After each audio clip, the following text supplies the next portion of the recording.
Oke, baiklah. Assalamualaikum warahmatullahi wabarakatuh.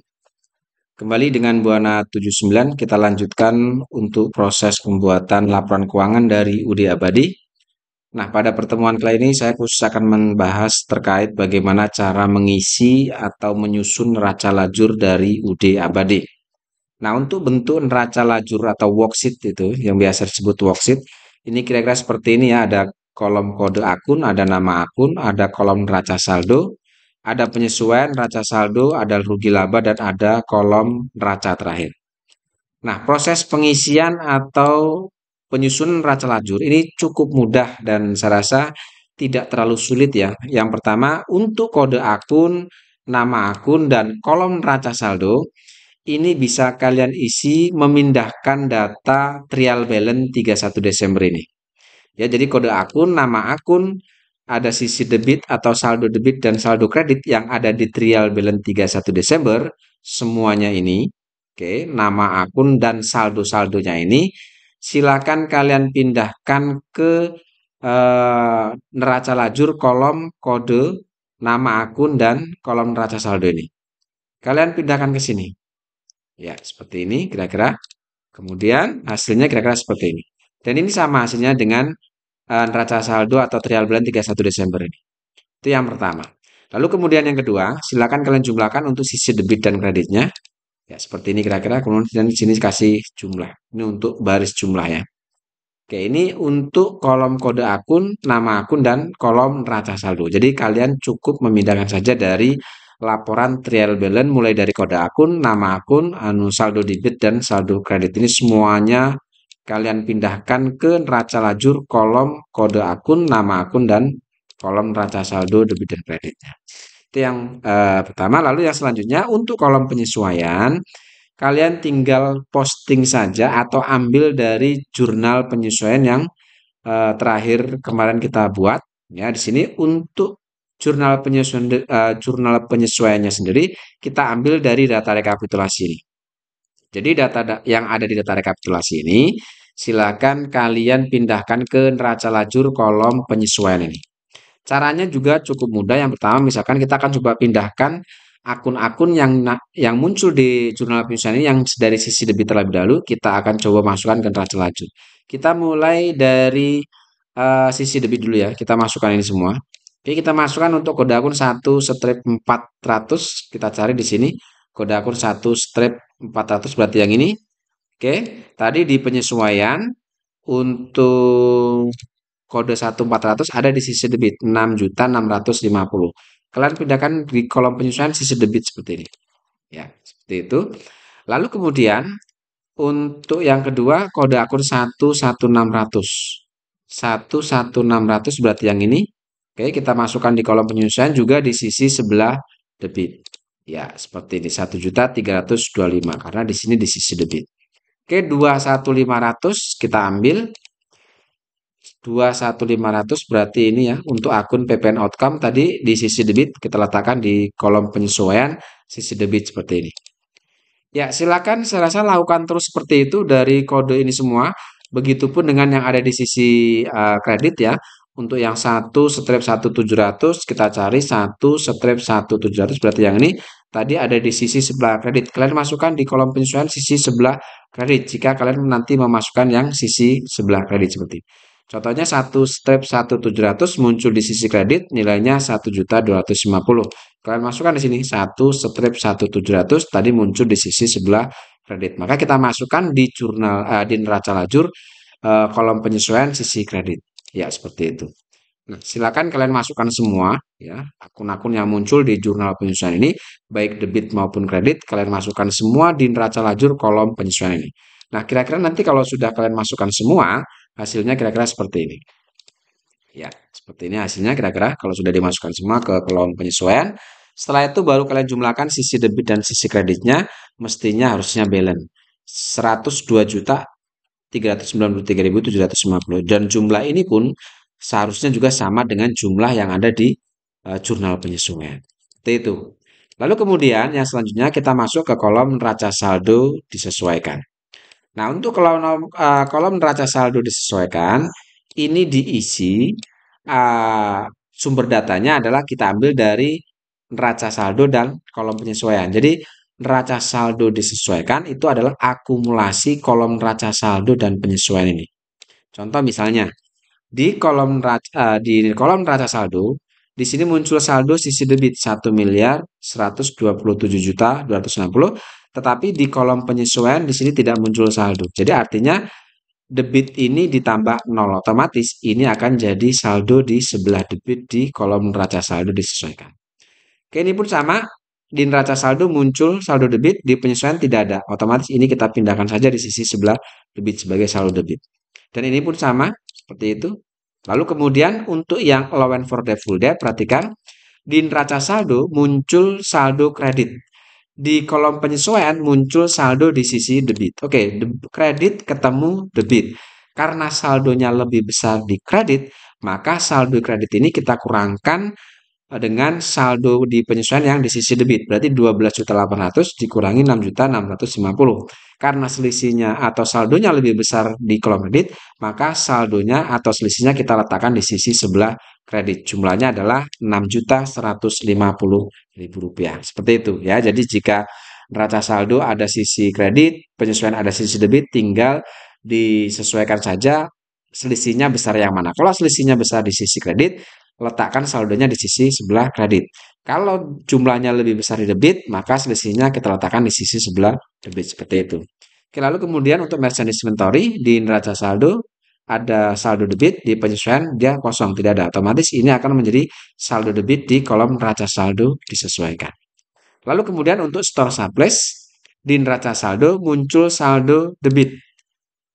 Lalu di penyesuaian juga muncul saldo debit. Oke, di neraca saldo muncul saldo debit, di kolom penyesuaian muncul saldo debit. Debit ketemu debit, ini kita jumlahkan, letakkan di kolom neraca saldo di sisi debit jumlahnya. Seperti itu. Ya, lakukan seperti itu terus sehingga jika sudah kalian masukkan semua atau sudah kalian akumulasi antara kolom neraca saldo dan penyesuaian, kira-kira nanti hasilnya seperti ini. Hasilnya seperti ini. Jadi untuk mempersingkat waktu ya. Kemudian kalian jumlahkan sisi debit dan sisi kreditnya. Setelah diisi maka jumlahnya mestinya juga harus balance antara debit dan kredit.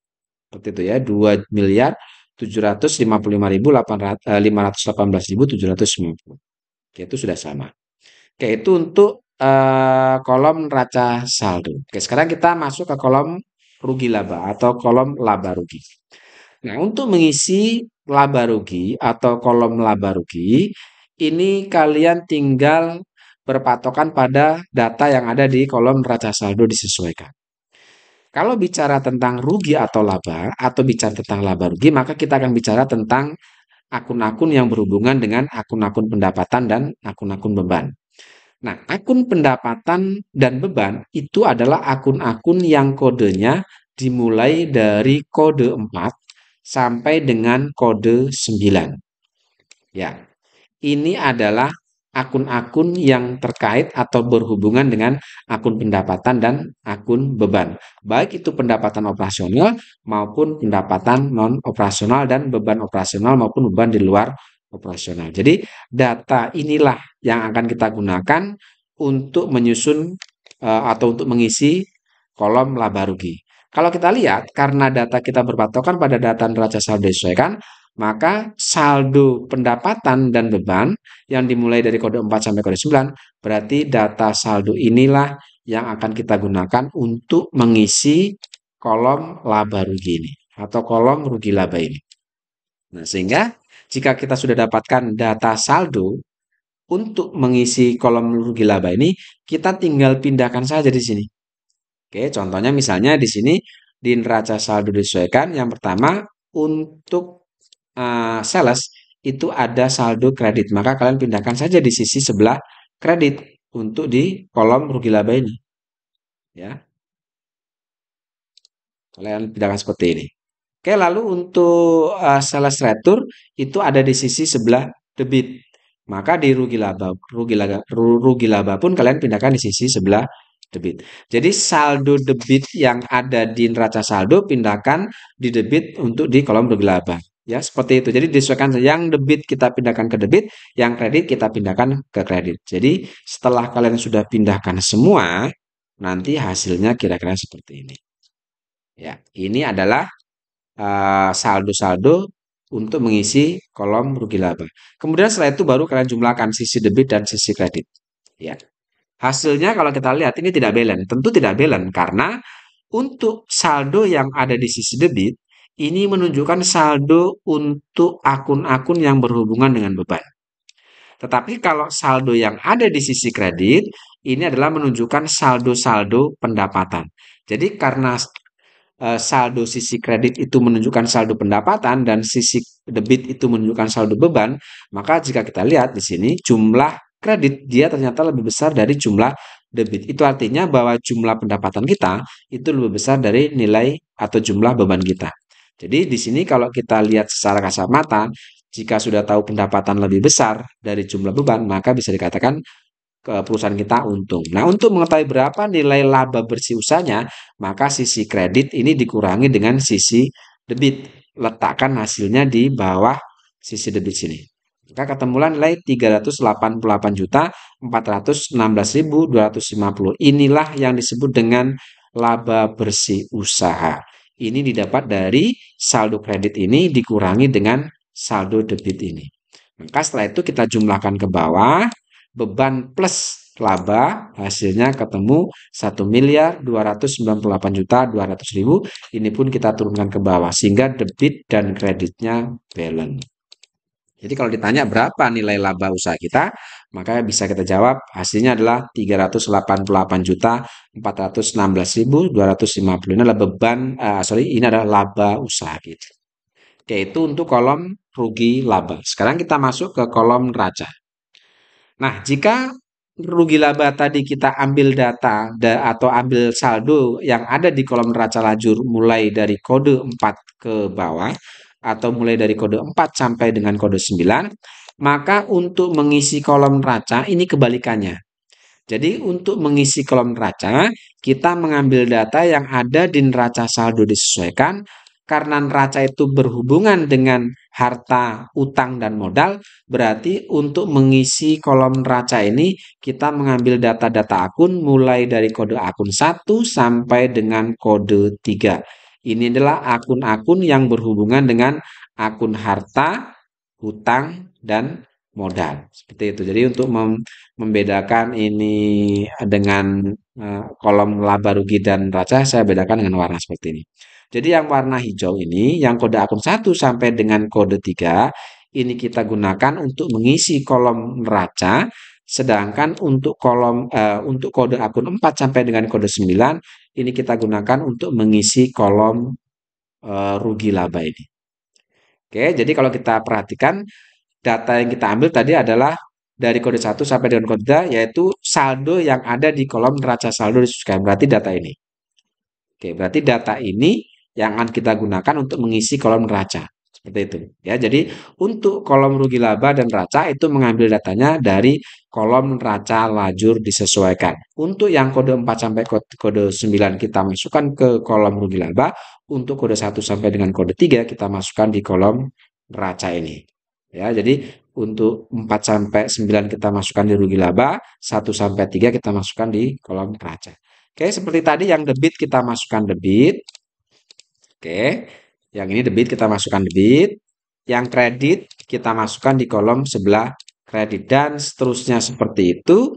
Jika sudah kalian masukkan semua saldo-saldo yang ada di neraca saldo disesuaikan ke kolom neraca, lalu kalian jumlahkan ke bawah.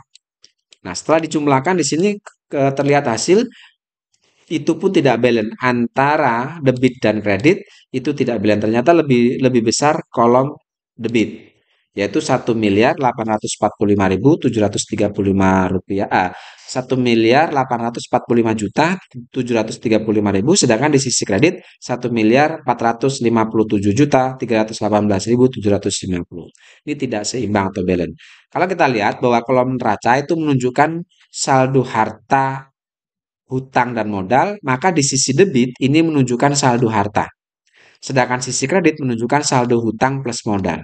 Jadi ternyata di sini kalau kita lihat harta lebih besar dari hutang plus modal kita. Maka jika kita cari berapa nilai selisihnya, mestinya selisihnya sama dengan selisih laba. Sekarang kita coba kurangkan nilai harta ini dikurangi dengan nilai hutang plus modal. Maka ketemu nilai selisihnya adalah 388.416.250. Selisih kolom neraca dengan selisih kolom rugi laba, ini selisihnya sama. Kalau ini selisih laba, ini selisih harta. Oke, setelah itu baru ini kita jumlahkan, kita letakkan di bawah sini. Kemudian yang ini kita turunkan. Sehingga sisi debit dan sisi kredit itu balance. Oke, seperti itu cara menyusun atau mengisi neraca laju. Saya rasa ini tidak terlalu sulit ya untuk dikerjakan. Mudah-mudahan ini bisa membantu kalian dalam proses pembelajaran di rumah. Terima kasih. Assalamualaikum warahmatullahi wabarakatuh.